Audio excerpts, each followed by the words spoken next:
There were times I'd be standing in the huddle, and instead of thinking what defense we were playing, I'd be thinking about smoking crack after the game. Lawrence Taylor was the most feared man on any football field. But behind the legend was a man at war with himself, and leaving behind a story so wild, so reckless, it barely seems real. The fall of LT did not happen overnight. It started long before the headlines caught up with him.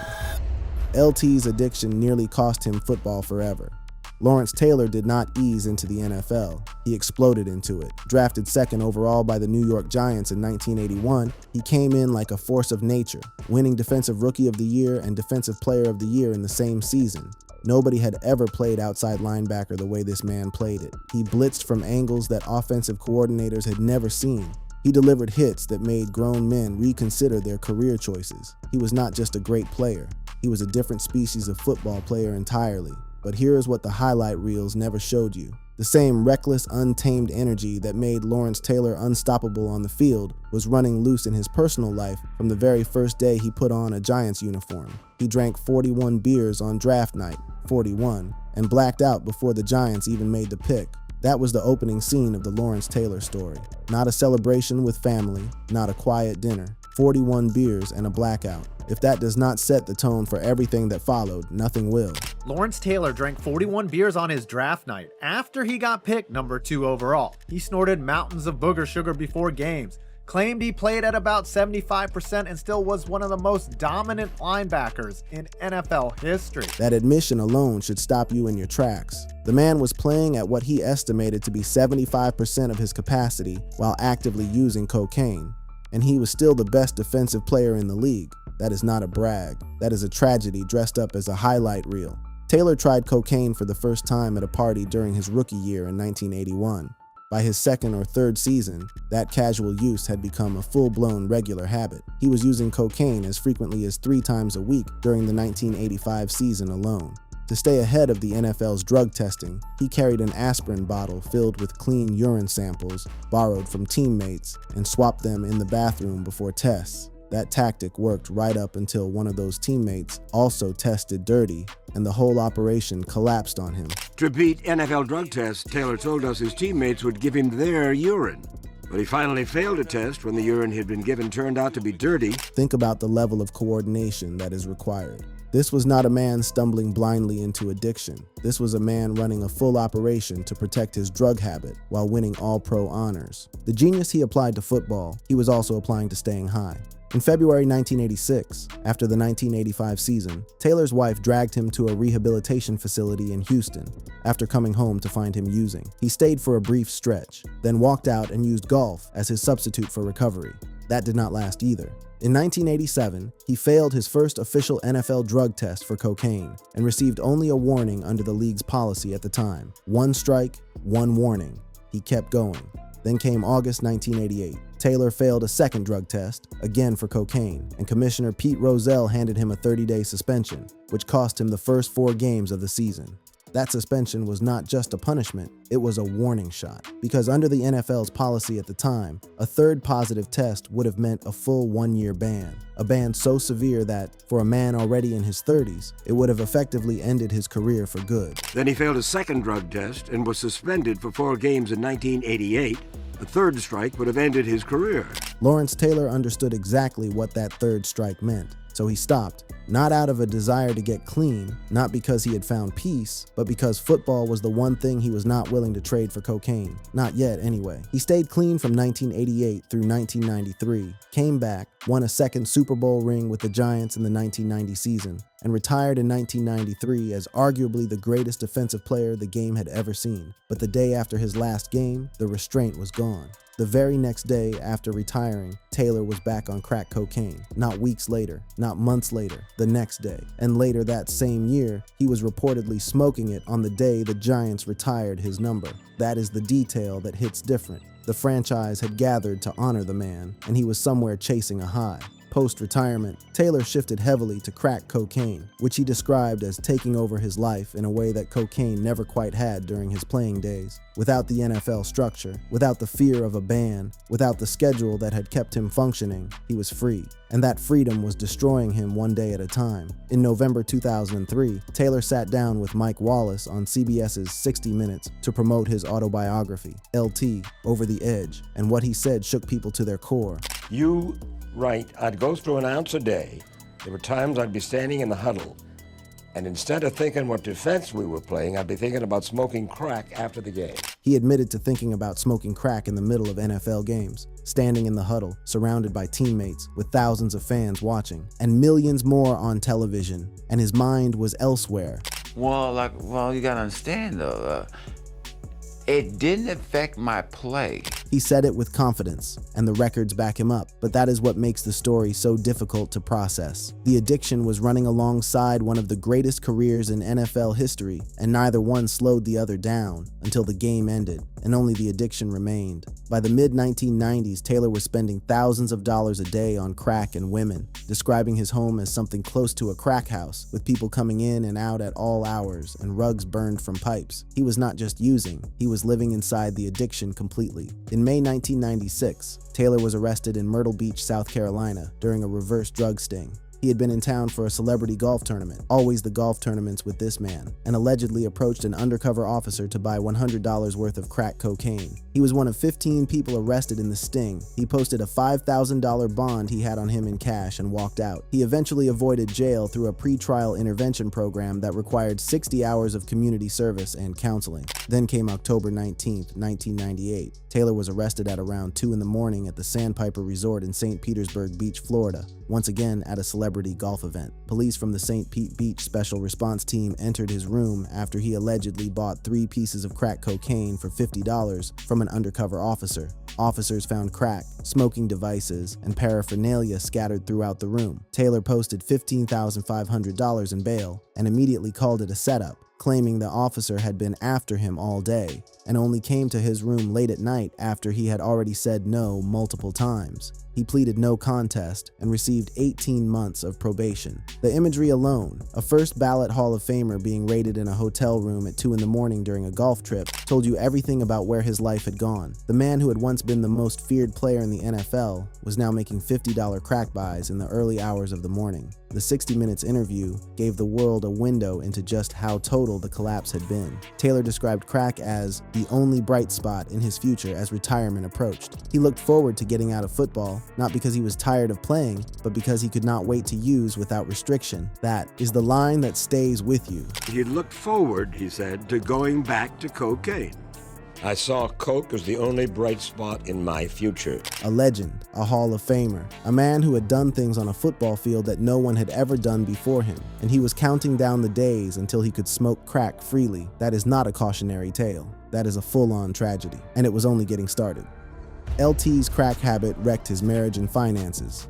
The crack cocaine did not just eat away at Lawrence Taylor's health. It went straight through his marriage, his bank account, his dignity, and eventually landed him in a scandal so damaging that it permanently reframed how the world saw him.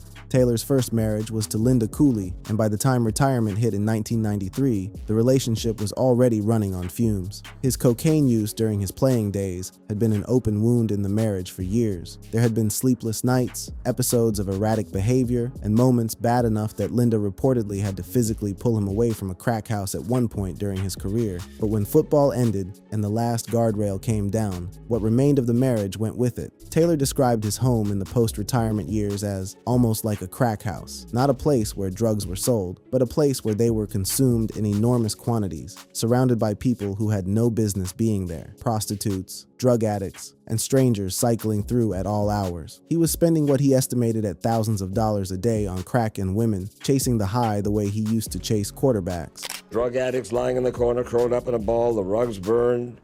I got them really bad. I mean, my place was almost like a crack house. And then came his rock bottom moment, not a quiet one, but a very public one.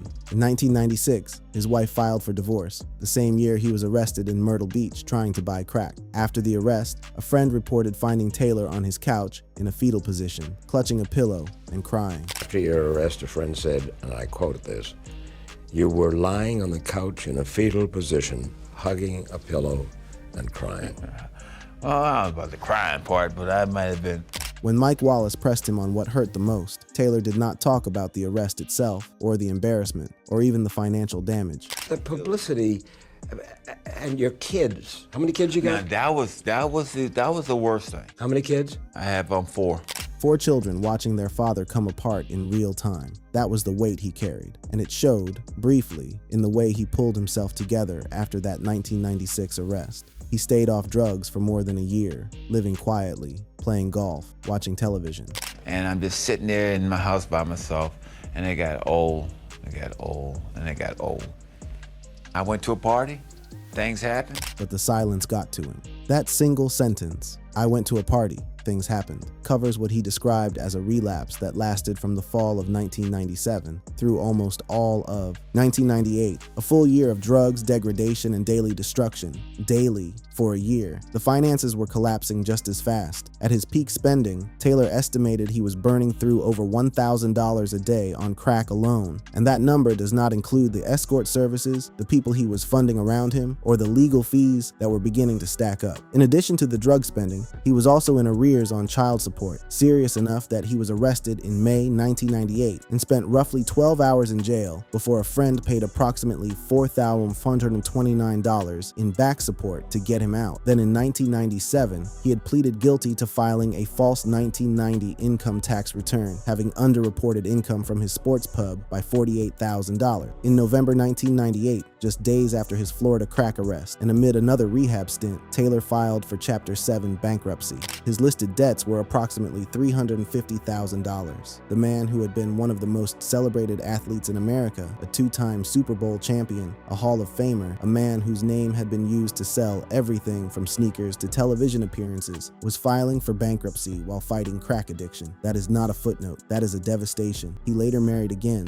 to Marissa Cruz around 2001. That marriage ended in 2006, and then to Lynette in 2007. But his financial and personal battles did not end with remarriage. Now, none of that prepared the public for what came in May 2010. On May 6, 2010, Taylor was arrested at a Holiday Inn in Suffern, New York. He was 51 years old. Police arrived in the early morning hours after the uncle of a 16-year-old runaway contacted authorities. The girl had been beaten and forced into prostitution by her pimp, Rashid Davis, who had driven her to the hotel and waited outside while she was in Taylor's room. Taylor paid her $300 for sex. He admitted this to investigators after his arrest. Initial charges included third-degree rape, patronizing a prostitute, endangering the welfare of a child, and criminal sexual conduct. If convicted on the felony counts, he faced up to 4 years in prison. The public reaction was immediate and overwhelming. Headlines across ESPN, CNN, the New York Times, and Fox News all ran versions of the same gut punch. Hall of Famer charged with rape of a teenager. Sports media, which had spent years carefully separating Taylor's on-field greatness from his off-field struggles, could no longer make that separation. This was not a drug arrest. This was not a tax issue. This was a child. Taylor's defense shifted in the weeks that followed. His lawyer initially denied any sexual contact. Then, the story changed. In January 2011, Taylor pleaded guilty to misdemeanor charges, sexual misconduct, and patronizing a prostitute in the 3rd degree. The felony rape charge was dropped. In court, he stated plainly, "She told me she was 19. I now know she was legally incapable of consent." He was sentenced to 6 years of probation and no jail time. He was also required to register as a level 1 sex offender, low risk but permanent. In post-sentencing interviews, Taylor was not exactly contrite. He told Fox News, "I didn't pick her up on a playground." He described the world of prostitution as one where you never know what you're gonna get. He said the real punishment was the shame it brought to his wife, not the registration, not the probation, not the headlines. The impact on his public reputation was permanent. Whatever goodwill the football world had maintained toward Lawrence Taylor, the reverence for his 2 Super Bowl rings, his 10 Pro Bowl appearances, his Hall of Fame induction, took a hit it has never fully recovered from. The man who had once been called the greatest defensive player in NFL history was now a registered sex offender. No amount of legacy building could fully undo that. But even in the wreckage of all of it, Lawrence Taylor was not finished. What came next in his story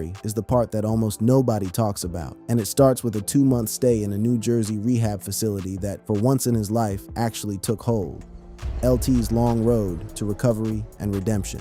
Lawrence Taylor entered drug rehab for the final time in late 1998, and this time, the stakes were different. He was facing real prison time if he did not get it together. The 1998 Florida crack arrest had come with a clear message from prosecutors. The pretrial grace periods were done, the intervention programs were done, the community service and counseling were done. He was going to do actual time if he did not genuinely commit to getting clean. This time he had two choices, either take rehab seriously or face years in prison. Yes, true.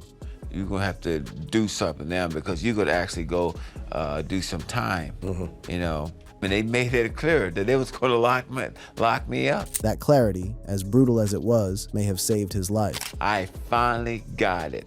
I actually wanted to work the program, make it work. He spent 2 months in a New Jersey rehabilitation center. When he came out in 1999, he claimed sobriety, and this time, it appeared to hold. That same year, the football world celebrated him with induction into the Pro Football Hall of Fame. At the ceremony, his son TJ, then 17 years old, delivered the introduction. I loved my father. I'd do anything for him just as well as he would anything for me or my sisters Whitney, Tanisha, Paula. That moment broke Taylor down completely. In front of the entire football world, the man who had terrorized quarterbacks for 13 seasons could not hold it together when his son spoke about him with love and forgiveness. Lawrence, sit down just for this last part, please. He later reflected on his children's loyalty in the interview itself, crediting them for standing by him when every reason existed to walk away. My kids, you know, I thank God for them. I've come a long way, and you know what? It's so easy for for them, they're my friends, and those words hit harder than any hit he ever put on a quarterback. my kids just let me go by the wayside, but they was there, stood beside me. The road through recovery was not linear. Taylor himself had described earlier rehab attempts as times when he was simply hiding out and waiting for the heat to die down. He had entered rehab in 1986 and stayed 1 week before leaving. He entered twice in 1995 and relapsed not long after. He entered in 1987 after his first failed drug test. Each one was a door he walked through and then walked back out of until 1998 when the door finally closed behind him for good. In November 2014, Taylor visited A Forever Recovery, a rehabilitation center in Battle Creek, Michigan, for an interview with the center's founder, Per Wickstrom. What he shared there was more raw and direct than anything that had appeared in the book or on 60 Minutes. He spoke about what early rehab had looked like from the inside. Drugs, alcohol, all of it. It gets you to a point where you are no longer in control. The drug is in control. He described how for years, rehab had been a performance, something he did to manage consequences, not to change his life. The moment the switch flipped was when he stopped trying to do things his way and admitted finally that his way was not working. I did have the tools to stop doing drugs. It was all inside me, and it took me going to a rehab to bring it out. He also pointed directly at the community around him in recovery, the other people in the room, as the actual source of strength that sustained his sobriety. Not willpower, not fame, not football discipline. The people sitting in the same circle, fighting the same fight. That, Taylor said, was what worked when nothing else had. Sobriety is not the end of the world. It's a pretty good life, coming from a man who had once described cocaine as the only bright spot in his future. Those 12 words represent one of the more remarkable turnarounds in sports history. In recent years, Taylor has stayed active and visible in ways that would have been unimaginable during the worst of his addiction years. He lives in Pembroke Pines, Florida, plays golf regularly, still competing in celebrity tournaments alongside Hall of Famers like Marcus Allen and Emmitt Smith, and has channeled significant energy into family and community work. In 2020, Taylor co-founded the Lawrence Taylor Family Foundation alongside his daughter Tanisha. The foundation focuses on underserved youth and families, providing meals, tutoring, life skills programs, and community events, including holiday toy giveaways. Tanisha, who describes her mission as building well-rounded families rather than just helping children in isolation, has become the driving operational force behind it. So our goal is to build well-rounded families. Why? Because I came from a broken home. That last line carries a weight that does not need explaining. When asked on a recent podcast appearance to fill in the blank, Lawrence Taylor wouldn't be here today without. He did not hesitate. I wouldn't be here today without my daughter Tanisha. Yeah. In 2025, President Donald Trump appointed Taylor to the revived President's Council on Sports, Fitness, and Nutrition, which also included golfer Bryson DeChambeau as chair. Taylor attended the White House signing event and, when asked about the specifics of his role, said simply, "I'm here to serve." The appointment drew some criticism, given his 2010 conviction and sex offender registration, but Taylor showed up, sat in that room, and engaged without apology. Also in 2025, Taylor made a trip to the New York Giants training facility to speak to the defense. He delivered a direct message to rookie Abdul Carter, the kind of message only a man who has been through everything Taylor has been through is qualified to give. Wake up, don't let your teammates down over nonsense. On a recent podcast appearance, when asked whether all the late nights and chaos had held him back, Taylor looked back with remarkable clarity. I mean, On the listen, Sunday? I look back at it now. But did you know what? And I say to myself, look where you're at now. Or look what you have achieved. Could you have done it better? That is Lawrence Taylor in 2025, not pretending the past did not happen, not running from it, looking straight at it and asking, given everything, all of it, could he have done it better? Maybe. But the man who stood in NFL huddles thinking about crack cocaine, who filed for bankruptcy, who got arrested in hotel rooms at 2 a.m, who registered as a sex offender, that same man co-founded a family foundation, mentors young players, and sits on a presidential council on fitness. The tragedy of Lawrence Taylor is real. So is the recovery. Both are part of the same story. And that story is anything but simple. That'll be all for today, folks. Thanks for watching. For more of such clips, be sure to click on the card showing on the screen.